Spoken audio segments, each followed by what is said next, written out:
दोस्तों, नया भारत जिस तरह से खुद को पूरी दुनिया के सामने तटस्थ होकर खड़ा कर रहा है, उससे पूरी दुनिया की नींद उड़ी हुई है। प्रधानमंत्री नरेंद्र मोदी ने पूरे विश्व के सामने भारत की छवि को बदल कर रख दिया है।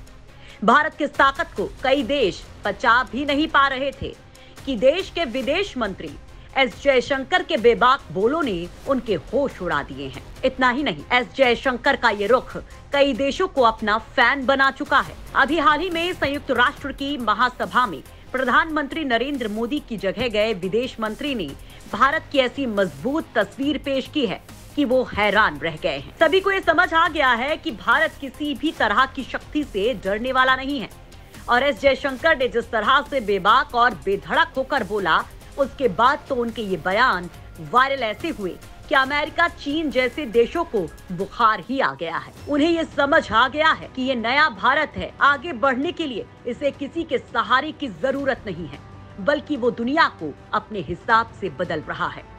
तो चलिए दोस्तों, जानते हैं कि आखिर एस जयशंकर ने ऐसा क्या कह दिया कि अमेरिका से लेकर चीन और पाकिस्तान सभी देशों की बोलती बंद हो गई है। और इन बयानों को लेकर जयशंकर की तारीफ पर तारीफ की जा रही है। उनकी विदेश नीति की चर्चा की जा रही है। दोस्तों, अभी हाल ही में संयुक्त राष्ट्र महासभा का आयोजन किया गया, जिसमें भारत के प्रधानमंत्री नरेंद्र मोदी की जगह विदेश मंत्री एस जयशंकर ने हिस्सा लिया था। इस दौरान संयुक्त राष्ट्र महासभा में उनके भाषण ने खूब सारी सुर्खियां बटोरी। इस 77वें राष्ट्र महासभा में जयशंकर ने आतंकवाद, चीन की कुटिलता, पाकिस्तान और अमेरिका से लेकर यूनाइटेड नेशन तक सुधार को लेकर अपने विचार रखकर उन्हें आईना दिखा दिया। इस महासभा में विदेश मंत्री ने बेझिझक होकर अमेरिका की तरफ से पाकिस्तान को दी गई मदद पर अपनी बात रखी। अमेरिका ने पाकिस्तान को F-16 लड़ाकू विमानों के बेड़े के रखरखाव के लिए $450 मिलियन का पैकेज दिया है, जिस पर भारत ने कड़ी आपत्ति जाहिर की है। भारत के विदेश मंत्री एस जयशंकर ने कहा, अमेरिका और पाकिस्तान के जो रिश्ते हैं, उनसे ना ही कभी पाकिस्तान को फायदा हुआ और ना ही अमेरिका को। अब यूएस को इस बात पर चिंतन करना चाहिए कि उन्हें पाकिस्तान के साथ संबंध बरकरार रखने से क्या फायदा मिल रहा है। इतना ही नहीं, जब अमेरिका ने पाकिस्तान को दी सहायता को लेकर सफाई दी, तो जयशंकर ने बेधड़क होकर कहा कि अगर आप कहते हैं कि आतंकवाद को रोकने के लिए ये कदम उठाया गया हो, तो ऐसा कहकर आप किसी को बेवकूफ नहीं बना सकते हैं, क्योंकि आप F-16 जैसे ताकतवर विमान की बात कर रहे हैं। आप जानते हैं कि इन विमानों को कहां तैनात किया जा सकता है और इनसे कितनी तबाही मचाई जा सकती है। वहीं अमेरिकी सरकार का कहना है कि ऐसा करके पाकिस्तान की मदद नहीं की, बल्कि मौजूदा F-16 बेड़े के लिए स्पेयर पार्ट्स की बिक्री की है। ऐसा आतंकवाद को रोकने के लिए किया गया है। अमेरिकी सहायक विदेश मंत्री डोनाल्ड लू ने बताया था, अमेरिका की वर्ल्ड वाइड पॉलिसी है कि जब वो किसी देश को डिफेंस इक्विपमेंट्स देता है, तो अंत तक उसके रखरखाव के लिए बाकी सहयोग भी मुहैया करवाता है। दोस्तों, अमेरिका के बाद जयशंकर ने चीन और पाकिस्तान को अपने घेरे में ले लिया। उन्होंने बिना किसी का नाम लिए बगैर कहा कि हमें आतंकवाद फैलाने और आतंकवाद को पनाह देने वाले देशों के खिलाफ कार्रवाई करनी चाहिए। जयशंकर ने कहा कि जो लोग सिक्योरिटी काउंसिल के सेशन का राजनीतिकरण कर आतंकवादियों को बचा रहे हैं, वो अपने जोखिम पर ऐसा कर रहे हैं। उन्होंने कहा कि ना तो वो अपने हित आगे बढ़ा रहे हैं और ना ही बेहतर कर रहे हैं।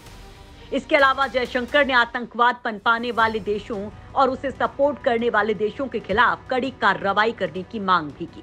दोस्तों, आपको बता दें कि अमेरिका ने पाकिस्तानी आतंकवादी अब्दुल रहमान मक्की को प्रतिबंधित आतंकवादियों की सूची में डाल रखा है। वो लश्कर-ए-तैयबा प्रमुख और 26/11 मुंबई आतंकी हमले के सरगना हाफिज सईद का संबंधी है। ऐसा माना जाता है कि दाऊद इब्राहिम पाकिस्तान में है, लेकिन चीन ने पाकिस्तानी आतंकवादी का समर्थन कर दिया, जिससे पाकिस्तान के खिलाफ कार्रवाई नहीं हो पाई। चीन की इस हरकत से जयशंकर बौखला गए हैं। उन्होंने पूरी चुनौती के साथ कहा है कि भारत किसी भी हालत में आतंकवाद को बर्दाश्त नहीं करेगा। उसी भाषण में जयशंकर ने यूक्रेन युद्ध को लेकर कहा कि आज पूरी दुनिया तेल और खाद्य के संकट से गुजर रही है। इस जंग के कई पहलू हैं और इनमें से कुछ को पहले ही हल किया जा सकता था। इतना ही नहीं, विदेश मंत्री ने भारत के दोस्त रूस को भी नसीहत दी। उन्होंने पीएम मोदी के ये युद्ध का युग नहीं बयान को दोहराते हुए साफ किया कि संघर्ष की स्थिति में मानवाधिकारों, या अंतर्राष्ट्रीय कानूनों के उल्लंघन को सही नहीं ठहराया जा सकता है। भारतीय विदेश मंत्री ने युद्ध को बंद कर बातचीत और कूटनीति के जरिए मुद्दों के समाधान पर जोर दिया। जयशंकर ने इस अवसर पर भारतीयों के लिए वीजा का भी मुद्दा उठाया, जिस पर ब्लिंकन ने जयशंकर को विश्वास दिलाया कि अमेरिका इस मामले में काफी संवेदनशील है और उसे सुलझाने के लिए काम कर रहे हैं। ब्लिंकन ने कहा कि भारतीय नागरिकों को वीजा मिलने में देरी की वजह कोविड महामारी है। इस दौरान एस जयशंकर ने जलवायु परिवर्तन पर भी अपनी बात रखी। उन्होंने कहा कि भारत ने इंटरनेशनल सोलर अलायंस, एक सूरज एक दुनिया ग्रिड पहल और डिजास्टर रेजिस्टेंट इंफ्रास्ट्रक्चर पर बुनियादी ढांचे के टकराव के साथ अपने सहयोगियों के साथ काम किया है। भारत UNFCCC यानी कि जलवायु परिवर्तन पर संयुक्त राष्ट्र फ्रेमवर्क कन्वेंशन और पेरिस समझौते के तहत जलवायु परिवर्तन से लड़ने के लिए प्रतिबद्ध है। दोस्तों, एस जयशंकर ने अपने अकाट्य तर्कों से आलोचकों को चुप करने की गजब की काबिलियत दिखाई। उनकी खासियत है कि वो ना कोई लाग लपेट करते हैं और ना बातों को बेवजह गोल मोल घुमाते हैं। जयशंकर एकदम सटीक, टू द पॉइंट, बेबाक और खरी खरी बोलने में विश्वास रखते हैं। यही कारण है कि दुनिया में उनके इसी अंदाज को काफी पसंद किया जाता है। उन पर पीएम मोदी का भरोसा है। शायद यही वजह है कि उन्हें विदेश मंत्री के तौर पर चुना गया है। पाकिस्तान के पूर्व प्रधानमंत्री इमरान ने भी भारत के विदेश मंत्री एस जयशंकर की तारीफ की है, और वो भी उनके रूस और यूक्रेन को लेकर दिए गए बयान के चलते। उन्होंने कहा, जिस तरह से भारतीय विदेश मंत्री ने रूस और यूक्रेन के मुद्दे पर अपने लोगों का रुख दिखाया, वो काबिले तारीफ है। हालांकि वो भारत के विदेश मंत्री हैं, लेकिन इसके लिए मैं उनकी प्रशंसा करता हूं। इमरान खान ने ये तारीफ विदेश मंत्री के उस बयान पर की जब उन्होंने कहा कि भारत हथियारों की सप्लाई के लिए रूस पर निर्भर इसलिए था क्योंकि उसे पश्चिमी देशों से सप्लाई नहीं मिल रही थी। उन्होंने कहा, पश्चिमी देश देख रहे हैं कि हमारे पड़ोस में ही एक सैन्य तानाशाही वाला देश है, फिर भी उसको सहयोगी बना रहे हैं। दोस्तों, जब रूस यूक्रेन के बीच युद्ध शुरू हुआ था, तब पश्चिमी देशों ने भारत पर तेल नहीं खरीदने का दबाव बनाया था, जबकि एक तरफ यूरोप और अमेरिका ने रूस से तेल खरीदना जारी रखा था, वहीं दूसरी तरफ वो भारत को ये सिखा रहे थे कि वो उससे तेल नहीं खरीदे। इस पर जयशंकर ने अमेरिका को ऐसा खरा खरा सुनाया कि उसकी बोलती ही बंद हो गई। उन्होंने रूस से तेल खरीदने के सवाल पर जवाब देते हुए कहा कि जितना भारत एक महीने में रूस से तेल खरीदता है, उतना तो अमेरिका आधे दिन में ही खरीद लेता है। तो ये सवाल यूरोपियन देशों से होना चाहिए। इसके अलावा जयशंकर ने ये बोल दिया कि कोई देश, कोई भी नेता भारत को ये नहीं सिखाए कि उसे क्या करना चाहिए और क्या नहीं करना चाहिए।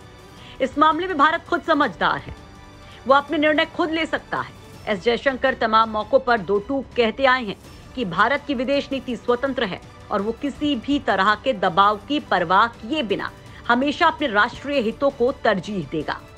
विदेश मंत्री ने अपने मिस्र के दौरे के दौरान भारतीय समुदाय के लोगों से बातचीत की। यहाँ उनसे भारत की विदेश नीति को लेकर मुखर होने को लेकर सवाल पूछा गया। इसका जवाब देते हुए उन्होंने कहा कि उन्हें नहीं लगता कि वो मुखर हो रहे हैं, लेकिन ये है तो एक स्थिति की वजह से। उन्होंने कहा कि वो ईमानदारी के साथ एक बात कहना चाहते हैं, क्योंकि मुझे नहीं लगता कि ऐसी स्थिति में चुप रहना चाहिए। अगर हम ऐसा करते हैं तो ये हम अपने साथ न्याय नहीं कर रहे हैं। दोस्तों, एस जयशंकर के लिए कहा जाता है कि वो मोदी सरकार के बेस्ट मंत्रियों में से एक हैं।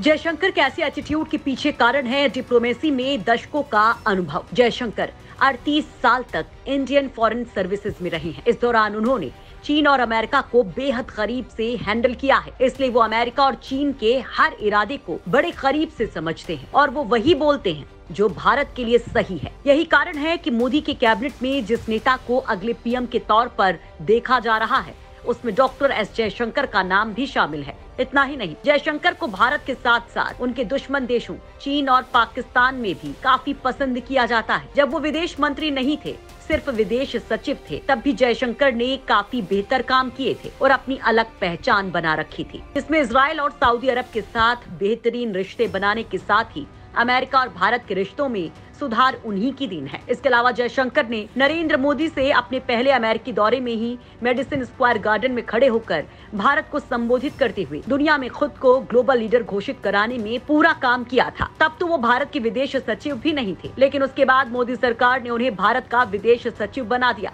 और साल 2019 में वो विदेश मंत्री बन गए। तब से ही भारत की विदेश नीति दुनिया पर छा गई है।